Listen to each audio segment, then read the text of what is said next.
જય શ્રી કૃષ્ણ. ટૂંક સમયમાં ધોરણ 10 અને 12નું રિઝલ્ટ આવવાનું છે.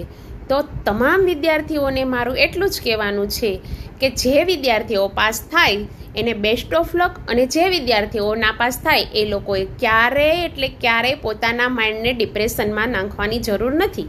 કેમ કે જે લોકો નાપાસ થયા હોય છે ને, જે લોકો નાપાસ એ મોટી કંપનીના માલિક બને છે, અને જે લોકો પાસ થયા હોય છે, ભણે છે, ગ્રેજ્યુએટ થાય છે, એ લોકો એ કંપનીમાં જોબ કરવા જાય છે.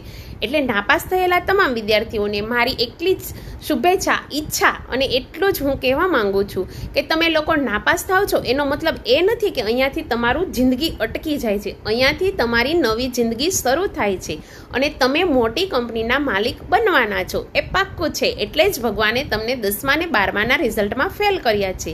એટલે કોઈ પણ વિદ્યાર્થીઓએ કંઈ પણ આડું અવળું વિચારવાનું નહીં. 10મા ને 12મા